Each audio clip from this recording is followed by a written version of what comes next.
Hello, friends, and welcome back to another episode of Mark My Brain.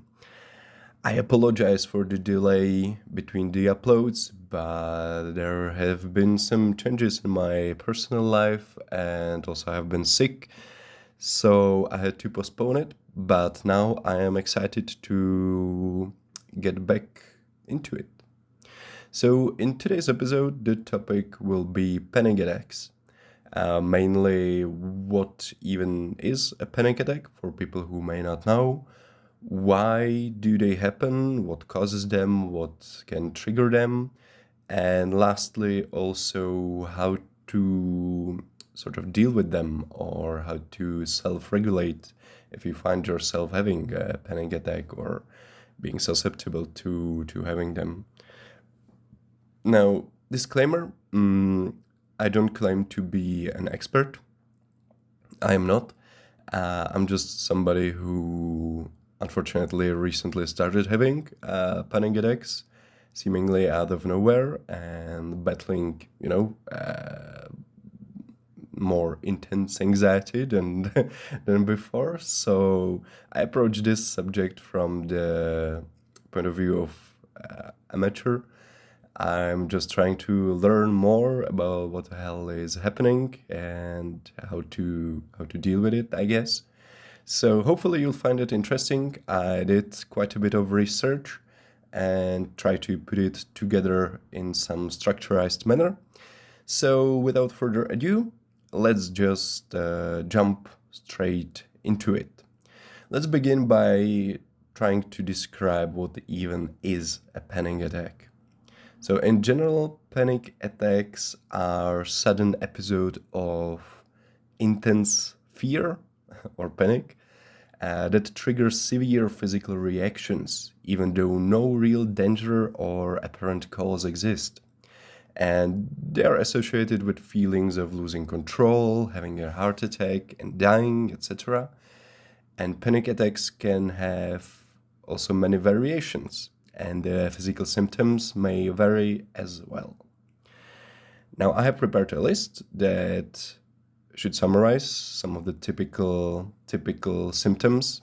So typically, if you're having a heart attack, you might be feeling a sense of impending doom or danger, fear of loss of control or death, rapid heart rate, sweating, trembling or shaking, shortness of breath, chills, nausea, hot flashes, headache, dizziness, lightheadedness, or faintness, numbness or tingling sensations, feeling detached from reality. This all can happen. Of course, that doesn't mean that everything happens all at once. I guess it can vary from people to people. For me, for example, I definitely can relate to the sense of impending doom, the fear of loss of control, the rapid heart rate, sweating. I get really lightheaded and almost fainted even once. So that is something that's happening to me, for example. But as I mentioned, I guess it can be happening to. It can vary from people to people. Now, one of the worst things for me when I started having panic episodes last year that significantly impacted my physical health was that for quite some time I had no idea what was happening to me, which I think in turn led to increase in my overall stress, the anxiety and uncertainty, which of course only made things worse. For a few months, I was basically guessing, if what's happening to me is something to do with my stomach, if it's some neurological issue, if it's psychosomatic, etc.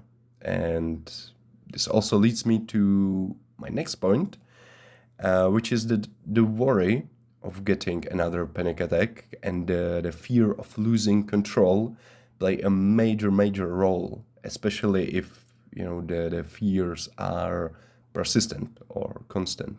They can cause the person to alter their day-to-day life in order to avoid situations that could potentially increase the risk of having another panic attack. And this can, of course, negatively impact that person's relationships, their social life, even job or hobbies. Unfortunately, this is something that fell on me pretty heavily, or that I felt pretty heavily, especially at first, because as I mentioned, I didn't even know what was happening to me. So I became afraid to do almost anything, which might sound silly, but if you are, if you are having these intense episodes of fear or breakdowns where your body just refuses to function and you have no idea what's happening, I feel is reasonable reaction, unfortunately. And I sort of lost trust in myself. I became sort of paralyzed in my life. I canceled vacations, trips, plans, social events, didn't do any physical training, which previously was very important to me. I stopped pursuing hobbies, for example, bouldering. I canceled hangouts with friends and etc.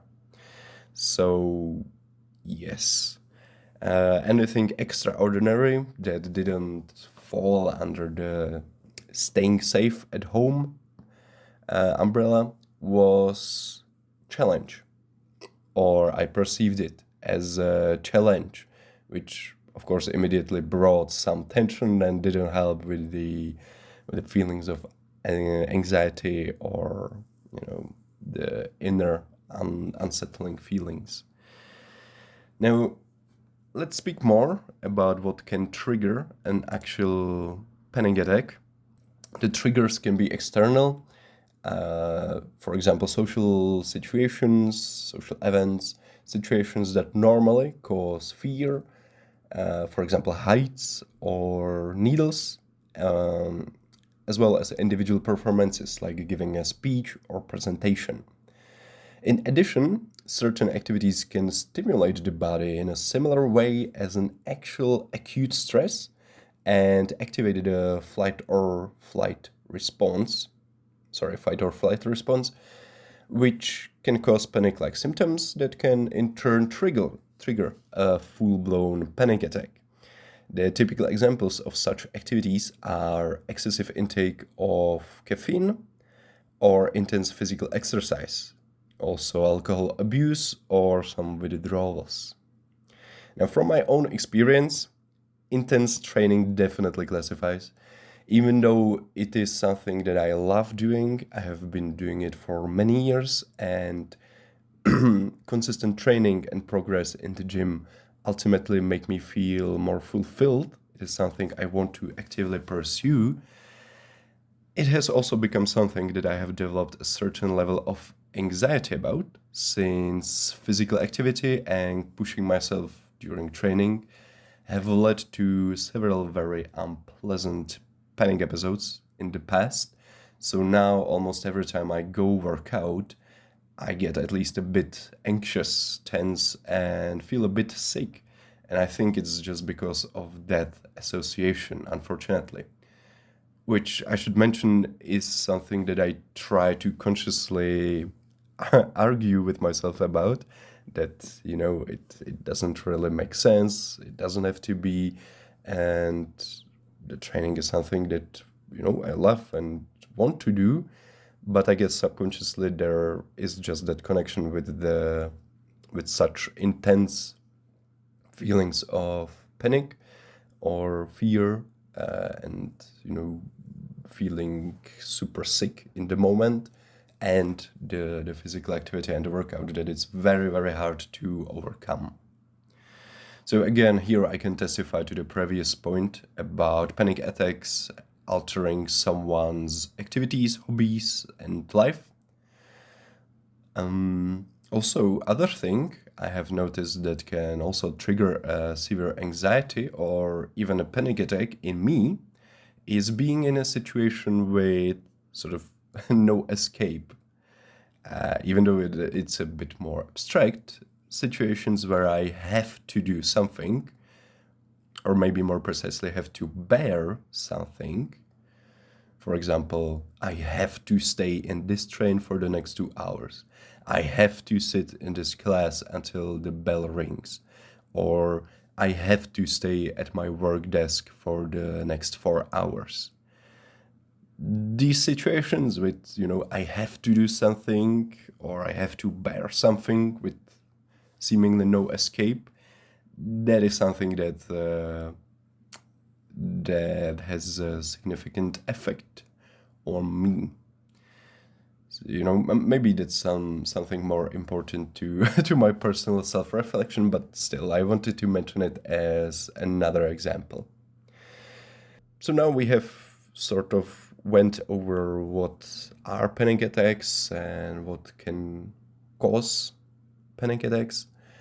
So finally, turning attention to what to do around panic attacks if you find yourself in a situation similar to me, for example. A study of 6 different types of panic attack treatments, from psychotherapy to some breath trainings to reprocessing, etc., found a common element to be immediate reduction in expectancy of panic attack, which sort of disrupts the cycle of fearing fear, which I guess is typical for panic and panic attacks. Also, the reduction of expectation of escalation of anxiety when panic attacks begins also has a significant effect in reducing or treating the panic attacks.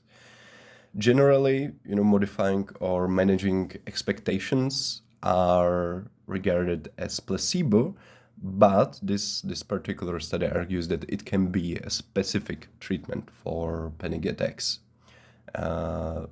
So taking that into personal life, I guess it can be a good idea to at least try to argue it yourself or pose yourself the arguments of,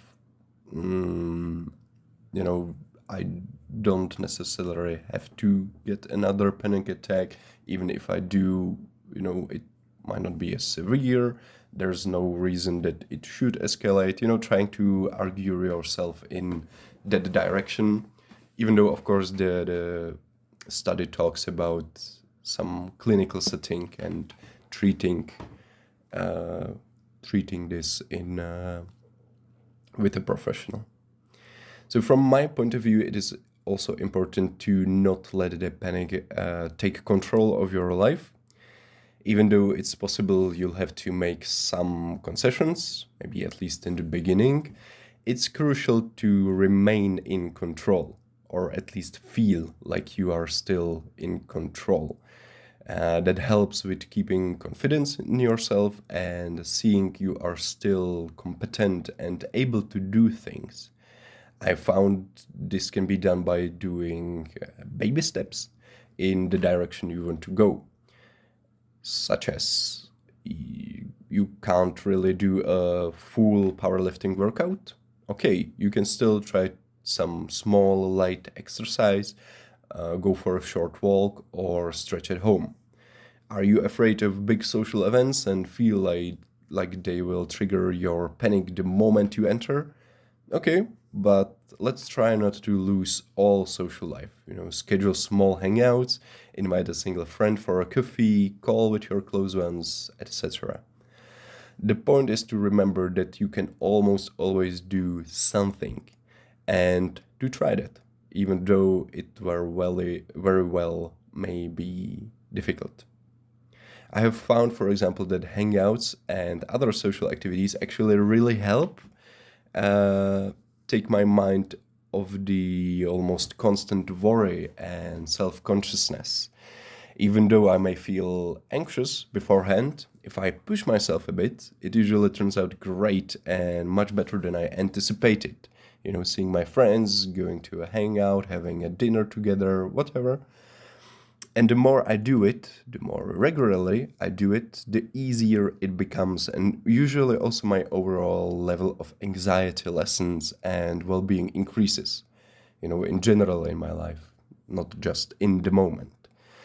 So it may take a little bit of bravery on your part to push yourself out again, but it may very well be worth it 100 times over. Another thing I found helps is making sure you take good care of yourself. Meaning, you sleep well and long enough, you eat well, you aren't hungry during the day, allowing yourself rest if you need one, making sure you are not being too cold in the winter even. Because for me, again, this is from my own experience, these physical and physiological stressors can for sure don't help when it comes to panic attacks. Also, one of the study I've read talks about that the panic attacks can be triggered by sort of positive feedback loop between physical arousal or physical sensation in the body and then the reaction to it. And in my mind, that looks something like, it starts small. For example, you are feeling a bit of muscle fatigue or feeling a bit tired in the moment. And instead of just brushing it off, your body for some reason, or your mind, I don't know, for some reason reacts in a pretty intense way. It sort of panics, I guess. And, that intense reaction triggers some physical response in your body again. So you might start sweating.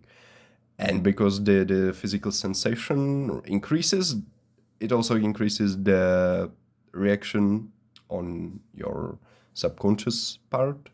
So again, it increases the physical sensations, and again, that increases the panic you're feeling, etc., etc., and it sort of spirals out of control. At least that's how I understand it. So tying it back to the taking good care of yourself, eliminating or trying to avoid the unnecessary physical stressors, the hunger, fatigue, trying to sleep well, trying to eat well, etc., feels like a natural step to decreasing the probability of having to deal with the panic. Additionally, if we are talking about fighting panic attacks, I came across a study that suggests that, at least for some people, dissociation plays a significant role in panic attacks. Dissociation when your mind or your psyche tries to shield you from some usually typically traumatic event is something that unfortunately can then trigger panic attacks, apparently. So consciously addressing the situation one is being shielded from, situations that trigger the panic attacks, the fear-causing situations, can help tackle the anxiety disorder and even help stop the panic attacks from happening, according to this study. I think that's probably a good idea, getting to the bottom of your triggers. And I also think it's something that's probably best done with the help of a professional. So last but not least, you can also try meditation. For example, I've downloaded the Headspace app and found it has some effect. For example, it helps me fall asleep faster, or even during the day, some 5-minute meditation or something can help just, take your mind off of things and relax a bit. Basically anything that makes you feel generally more at ease, I think, is worth exploring. And with that, I think we've reached the end of the episode. We covered a lot today, so good job if you stayed till the end. I hope you found the information helpful and what I talked about interesting. Let me know, of course. If you are someone experiencing panic attacks, remember that you are not in it alone and that it will get better. I believe it. So take care of yourselves now and bye.